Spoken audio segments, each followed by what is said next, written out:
Welcome back to the channel. I have nearly finished setting up footprints for a solo playthrough. I will show you that. We have the home tiles here. So I'm just going to give these a little shuffle, flip some of them over, give another little shuffle, and then just put those over here.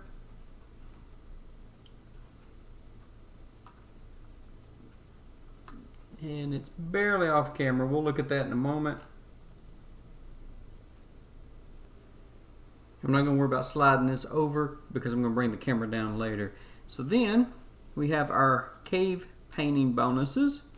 And in a 1, 2, or 3 player game, you only use the last 3 tiles. So let's see. And I don't know if you can see, but on one side of the tile it has like a darker band. So just do this and then point it toward its own tile. Like that.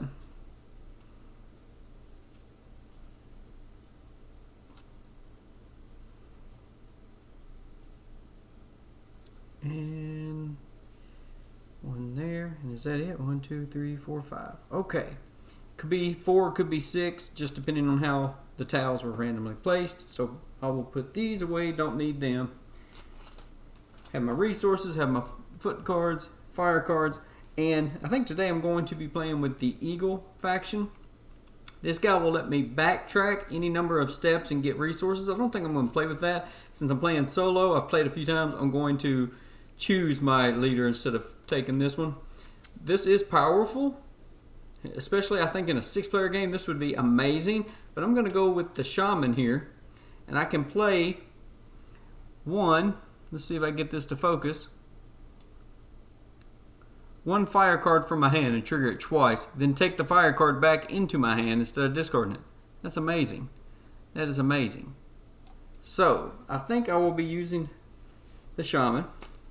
Take my deck of cards. 1, 2, 3, 4, 5, 6, 7, and shuffle the shaman in there so that the shaman is guaranteed to be in the top 8 cards. We'll put the other 6 underneath. And I was looking, and it just seems like I am going to bring the camera down, but it seems like this is going to show up probably a little better, so we'll use the orange color, and that means that I need to get the orange tokens. And this can be a little confusing at first to newer players, but the outside shows it's stone, okay, and the inside shows it is for the orange player. So everybody will have a stone tile, a basket, food, light green marshland tile, a dark green hut, and a icy tile with clothing. I have my player board here. There is my tribe's cave drawing. This goes in the dark green area. You do have to kind of do it a little wonky if you want it to fit in there well, but you could just do it like that, because once you know what this says, it doesn't matter. First player token we don't really need in solo. We will reveal the top 4, and I've already got my shaman. That is crazy. Which means I want to get some fire cards early. We're pretty much ready for the start of the game. Let's go look at the starting locations. Now, since my shaman's ability, this would let me start with a fire card and an advancement, so that may be what I want to do. But to finish setup, we get 1 random footprint card, and this will get us started on a goal to try and reach by the end of the game. We want our marshland, the light green, to be at a level 7 or higher, and the ice to be at a 7 or higher. At any point on our turn when that is reached, we can claim this for 6 points. If we do not do it by the end of the game, we get -3. But once it's claimed, we flip it over, then we can decrease those values if we need. But we'll set that beside our But I still think even putting up, this is pretty good. You can put up 3 of your markers, or 2 markers and get a wood. But I think I'm going to stick with my idea to get the fire card early. So I will take and claim that starting place, which means I get a fire card. Let's look at that. I can move up to 3 spaces on ice, I believe that is, for free. And not as good as I was hoping, but not bad. Get to upgrade one of my tokens. That, I don't know if you can see that on camera. That little symbol there. Any colored token, move it up 1. So let's see. I'm going to just slide instead of cutting right over here. So right now I can move on rocky terrain twice or icy terrain twice. So I can upgrade one of those. Now my best is going to be rock. Looks like my worst is going to be the green. And there's a big patch of green. So let's go ahead and start upgrading the green. So now I can move 3 on that if I need. The marsh would probably be the next best. And I do, unfortunately, did not upgrade either one of these. So we'll have to focus on those later. And I think I'm about ready to start the game. I have my resources up here just off camera. Don't know if you can see those. And yeah, I think we're ready to start. I think for my first turn, I'm going to play this card, but not to move on the ice, since I already have a free fire card. You must play one of these 4 cards, then you may play 1 fire card to go along with it. And you can play either one in any order, but you must finish 1 card before you work on the other, vice versa. So I'm going to play it for the bottom ability. So I'm going to up my movement on ice and up my movement on rock, and then it says 1 free movement on space. So actually I want to do this one first. Let's go up to 2, 1, 2 spaces. That's touch the footprint. This card is done. I will discard it. Then I move my tokens. I just said complete one, then do the other. And now this is kind of neat. This is a jump feature, but there's not multiple players, so I can't jump over to an empty space. So I just move 1 space. Let's move right there on the rocks. So this card is gone. And since I touched a footprint on my turn, let's draw a footprint card. These are the actual opposite 2. Now level 7 is not too hard to get to. Let's hold on to that. If we make it at the end of the game, we get 6. If not, -3. If I do not want this, I must discard this now. I cannot do it later. So this is either going to be -3 points or +6 points. It's a 9-point swing. But I'm going to try it. We'll go for that. So I'll set it over here. Now I draw another card to fill my display. And let's see. This will get us 2 of our... Let's see. And that's the marsh. And it's marsh movement, which I don't have a lot of, but I need to get. And then we'll move 1 space. Alright, let's do this. I think we'll use the bottom again. So we will increase our marsh movement, increase our ice movement, then move 1 space. I'm going to move kind of backwards here. Right over there, we're in the rocky terrain. That means we can harvest a little stone. We draw a card. Alright. That is not... I don't like these that much. This is just 1 movement, where this down here gives you bunches of bonuses, and this always seems to be better, especially early. And we have more. This says stone symbol, but also you can see it's stone terrain. We have more cards of those, so absolutely going to use the bottom. So increase stone movement, increase ice movement, and move 1 space. Let's move 1 space. Now we are on the edge of stone and wood area, so that'll help. And right here on this board, we touched a foot icon. So let's draw a foot card, see what it says. Let's see, the light 2 green. If we get both of those to add up to 15, well, we're already shooting to try and get 7 and 7. That would just be one more. So let's keep that. I mean, got to take some chances or we're not going to get any kind of a score. Let's see here. Now what do we want to do? Got a lot of stone movement in front of us. Maybe we should increase our stone movement. Right now it's 4. I think I'm going to do this. I'm going to play this card, but I'm going to play it for the top. So we can move as much as we're able on the stone, and then one space, if I can get this to focus better, one space on the green. Okay? So one space. Now you can do this is where it's a little tricky to learn. You can do this in any order. This can be at the front, the middle, or the end. As long as you do not go over 1 on the green, and you do not go over this number on your gray, which on mine is 4. Don't know if you can see that. It is a 4. This is 2, 3, 4, 5, 6.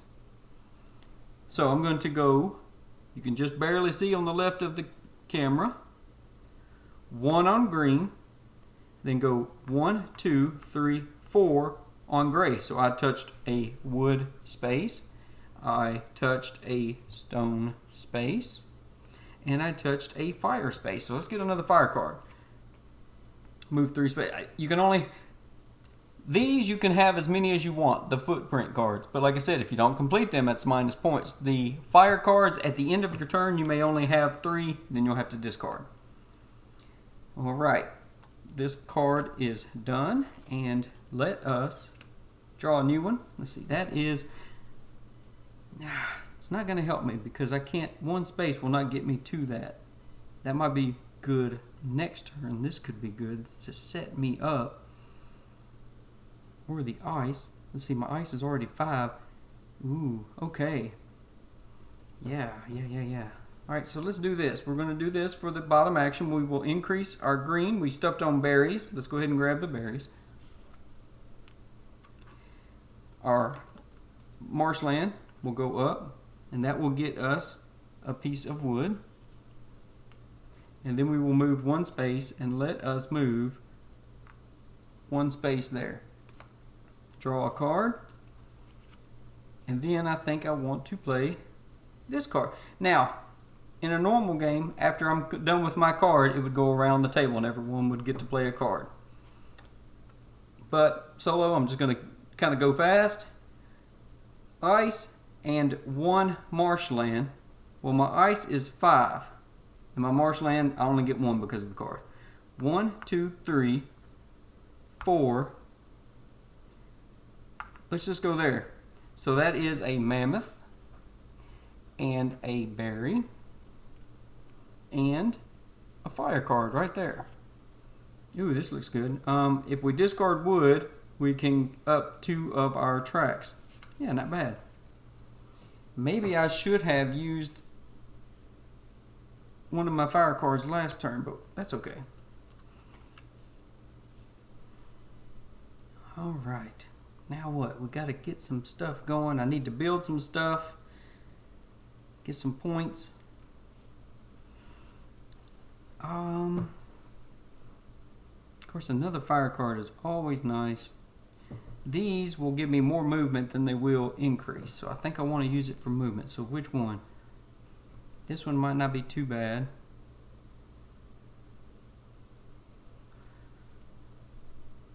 This one might not be too well.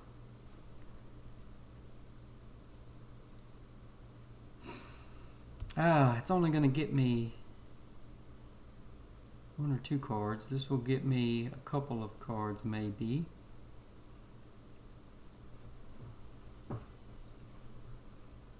Well, let's try this. We will play these 2 cards. This fire card and this cave card, trap card. So I'm going to go 3 and go 1, 2, 3. Technically I could just go 1, 2. It's up to that amount, so I'm going to go there. That's a fire card. First I'll discard this one. And then rocks with 1 marsh. It's the light green. My rock movement is 4. So 1, 2, foot, 3, 4. So we have a foot and a fire. Let's draw the fire card. Oh, this is nice. If I play a marshland or a rock card, and see, these are the symbols that you look for right here on the side, just to be sure. If I were to play one of those and play this with it, I could do the top and the bottom action instead of just one. So that's pretty cool. And then a foot, yeah, I landed on a foot right there. Well, here we are again. I know I'm already going to try to get both those to 7, so if all I got to do is get one of them up 1 more. So let's just keep it. That'll be a lot of points if we can do it. Draw the next card. And I'm almost have enough resources to build some of my relics to leave on the board to show that I have been in that region. Let's see, what do I want to do?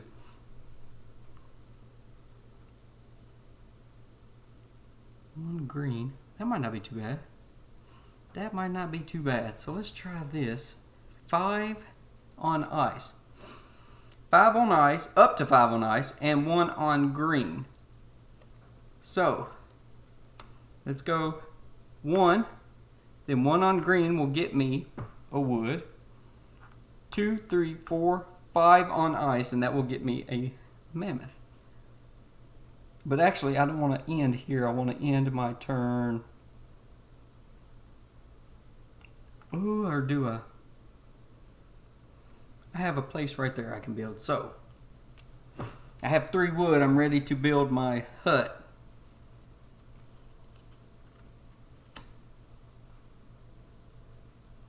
Trying to get that card on camera. That's 2 advancements. Alright, let me see. I think for this turn I will play this tribe card and this fire card. This will let me do both since this is a stone. This is stone.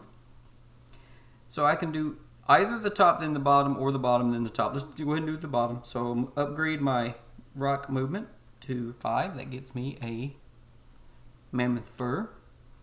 Move my marshland movement up 1. Then I get to move 1 space. Actually, let me take 1, 2, 3, 4. Yep. I don't think it really matters. I don't want to go backwards. 1, 2, 3, 4, 5,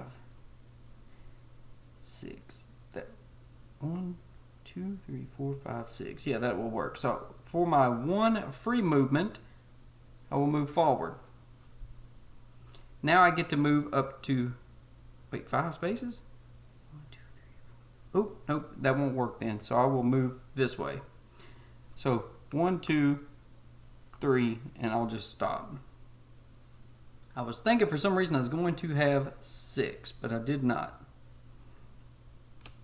Miscounted. That's okay. Now, since I am next to this wood space and have 3 wood, and it says right here on the board, actually I only need to spend 2 wood. My fault. I'll take 1 back. So for 2 wood, I can build this hut in a green woody area. Then as soon as I build it, I take whatever resources are around it that are not covered up. So I will get another wood back, and I will gain 1 berry. Also at the end of the game, if you look at the bottom, I now have 3 points for that. Now this unlocks a kind of neat special ability. I'm only going to activate it. Do I want to activate it twice? Can I get, yeah. Can I get more wood? I'll take 1 step and get a wood. I need 1 wood from a cart. Let's do it. I can use this as many times as I have. Only once a turn, and you can only choose 1 of the 4 that you have completed. So I'm going to choose this one. I will spend 2 wood, and I will increase this track by 2. And I landed on a mammoth. So now I have a mammoth. Let's draw our next card. And I probably should not have done that. I just realized that was probably dumb, but we will see. Just realized my mistake. That's okay. That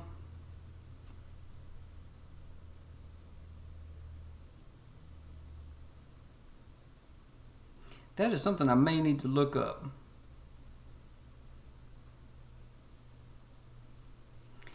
This says trigger it twice. Do I have to spend 2 wood to do this twice, or do I spend 1 wood to trigger this twice? I would think it would be 2 wood, and I just spent 2 wood. So instead of increasing 1, I could have increased 4. Or 2, I could have increased 4. So yeah, I wasted that wood, but that, I don't want to take it back. That's what happens. I did it. Let's do the bottom of this card and upgrade this. We'll get a fire card. Let's go ahead and look at that. Spend 1 mammoth and move, okay. Then I upgrade my green, and then I get to move 1 space. Well, let's go ahead and get a wood back, since I was stupid enough to waste it. Alright, and that is our last card. That means we only have 4 more turns. Now, if we make it all the way to the end, we get points, which is what we kind of probably need to do, but I have all of these I need to finish, and I need to build these. So I've kind of decided not getting these would be minus points, and that would be more detrimental than making it to the end and getting those 15. In a 1-player game, I should have focused on racing to the end instead of building. But that's alright. We're still learning. And let's see what we're going to do this time. We have marsh and rock.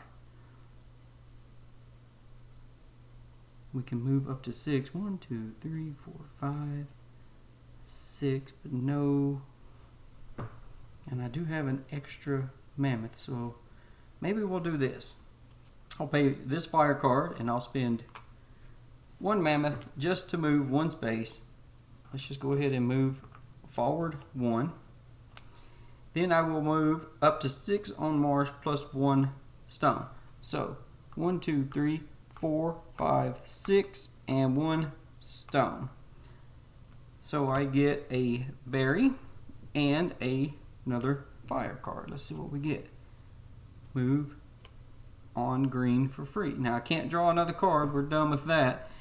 Let's see here. Actually, I should have moved right there, I think. I think that would be the better play. Because now I can move 1 space like this, upgrade my ice movement, upgrade my movement. Let's draw this card. 6 and 6, and have built the axe. I have not built the axe yet. I am 1 stone away from building the axe. Am I going to get to build the axe? Do I have enough turns? I don't think I have enough turns, which is a shame. That is really a shame. I think I'm going to pass on that. I think I'm going to have a bad score this time. I may have to play this again sometime. We'll move 1 space. Now I am next to the cave. So for 1 of each resource, I can paint my tribe's symbol into this cave. That will give me points at the end of the game. It will immediately get me every token that is next to it. So that is, I looked at it just a moment ago.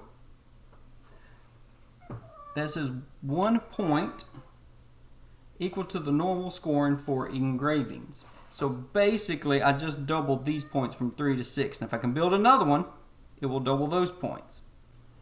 I really think goofing up, getting excited about that, and using that instead of this really cost me my game. It's really going to hurt me. So we will advance this one, and move 1 space. This is unfortunate. I cannot get close enough to really build anything good, or anywhere good. So I guess we move there. And then we will build for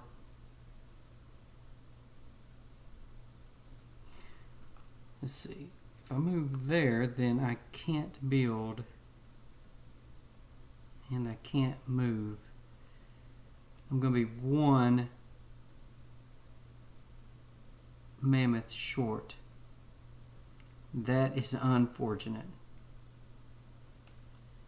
One rock or one mammoth short. So we'll move there, and for 3 berries, we will build here. That is the only marshland we are next to. Since I built on top of that, it's not adjacent. It's not visible anymore. It's covered up. It's no longer visible. I do not get any bonuses from that. That is really unfortunate. And this shaman is not going to benefit me with any of these cards. I'm not next to the woodlands, and I have no wood to spend because I messed that up. Let's see, 1, 1. That would have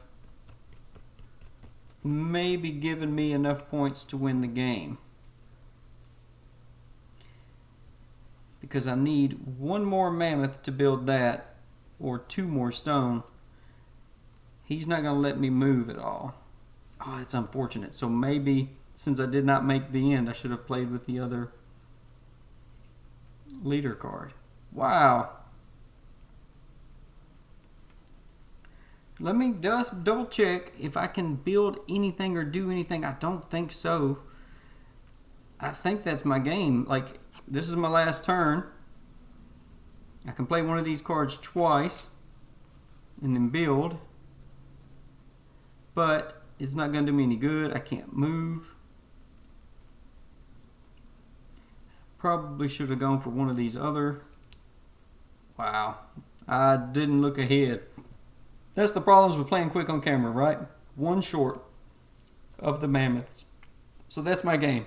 Pretty pitiful. Let me slide this down. And this is what is interesting. The first person to make it to the end will get, all you have to do is land here, end your turn on one of these spaces, and then at the end of your turn you'll slide over here, and the first person gets 15, 14, 13, 12, 11, or 10. You can play up to 6 players. And in a first player game, if you can get there, you get bonus card points for any card you haven't used. So actually rushing like a race would be a good idea, but I messed up. So let's see how bad I did real quick. Now I did do a few things out of order, but that's okay. We'll talk about that. Did I reach the end of the board? No.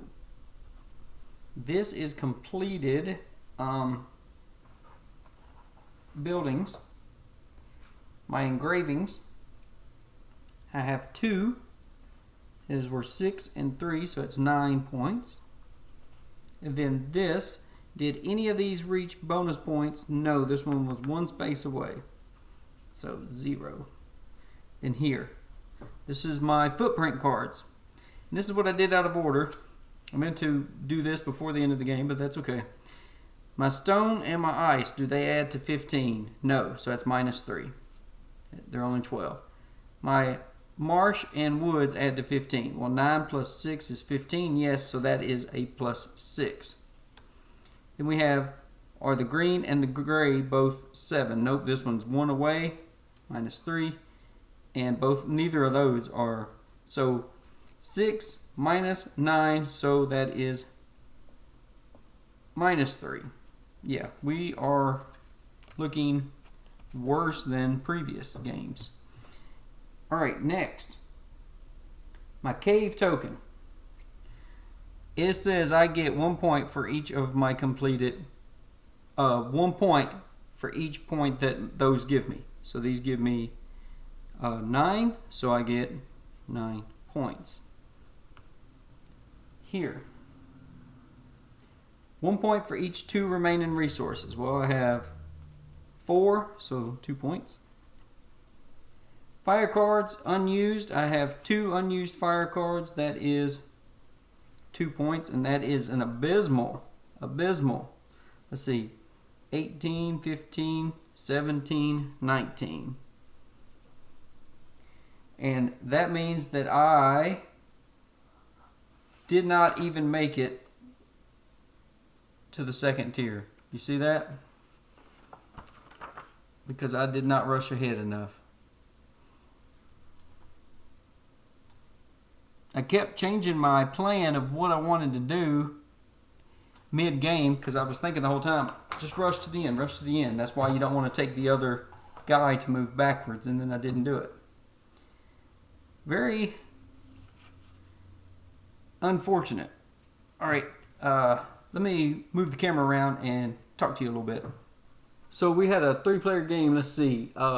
Everything went perfect for one player.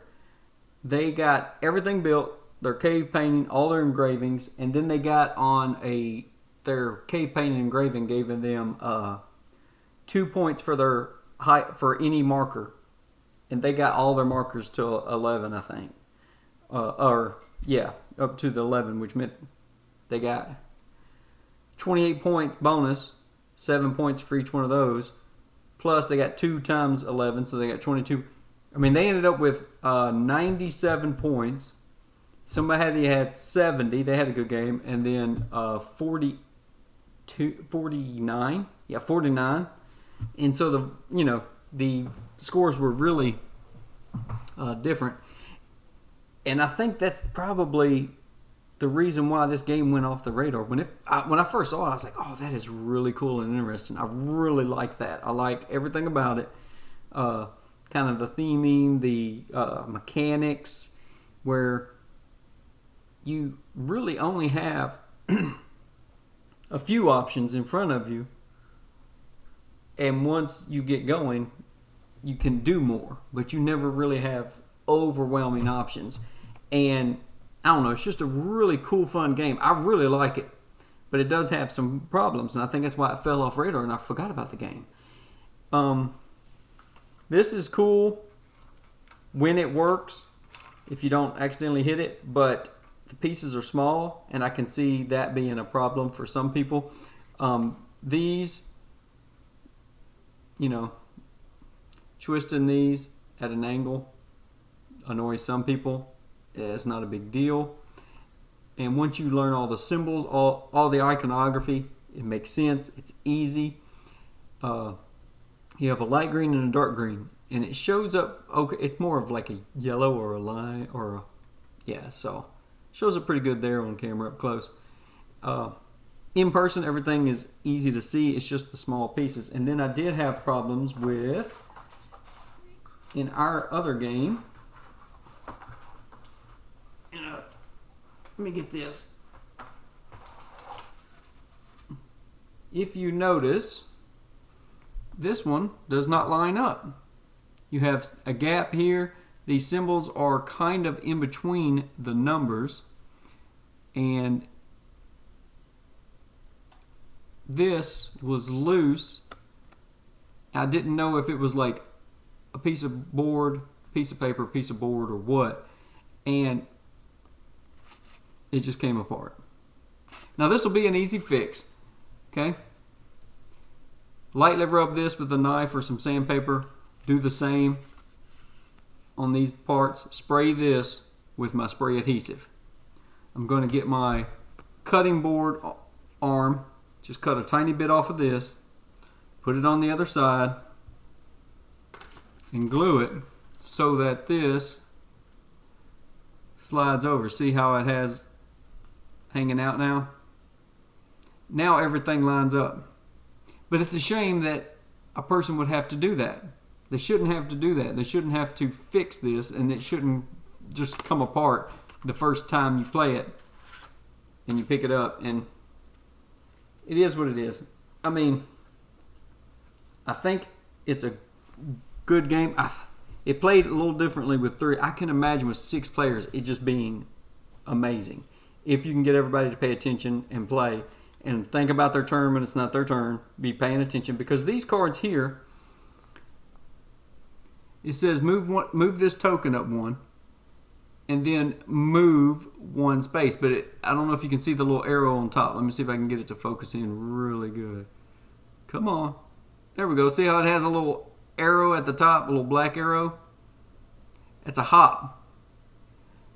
So if you had 6 players, the board would be more crowded and you might have people lined up together. You could hop over all of them as 1 space, because that symbol means to move to the next vacant space in of any terrain in any direction. So if people are lined up next to you, just hop over all of them. And that would make that movement more powerful. Also, since I got distracted trying to build stuff, I was gathering all these resources. I was like, man, I can build everything easy. So I thought. I kind of got distracted. I should have raced to the end. Because like I said, in a one-player game, if I didn't take any of those foot cards, let's say I didn't do any of them, I lose 3 points. So what? I get to the end, I get 15 points. Then if I had any of these cards left, that would have been 3 points each. So, that right there alone would have been at least a 15-point swing difference. It's hard to say, but I can really see in a 6-player game, if somebody takes off and they're moving real easy, then you just be like, oh, I'm just going to run around and pick up resources and build everything. You can only get resources off of a space once per turn, but you can go over that you can go back and forth over that same space 3 turns in a row if you wanted to get the 3 resources. I think it's just hard enough and complicated enough that, and with the small fiddly pieces, it's a little harder for newer players and teaching them. Because if you have played this a few times and you're experienced with do a race or do a build type of thing, then you can make those decisions quicker and easier, and you're going to probably smoke them. And so I can see that being a down part. But if you've got a group of people that will sit down and learn it, a couple turns in, the game makes sense. And it is fun. It is cool. I don't know why this went off the radar so bad, except for, like I said, the small components and that one board was messed up. Everything else has been fine. It's just small pieces and moving it around. And a lot of people don't like the small size cards. But I was glad to pick it up on sale. And I will do another playthrough of this in the future. I don't know when. But I wanted to get this played on the channel to show it off, because I really like it. And I can absolutely see, even if I don't ever get to play at 6-player, I can absolutely see me grabbing this off the shelf sometime just to sit down and play, because once you get it set up, it flows real quick. So anyway, enough rambling. Hope you enjoyed it. Thanks for watching. Everyone stay safe, stay healthy, stay warm. God bless you. And come back and watch some more videos.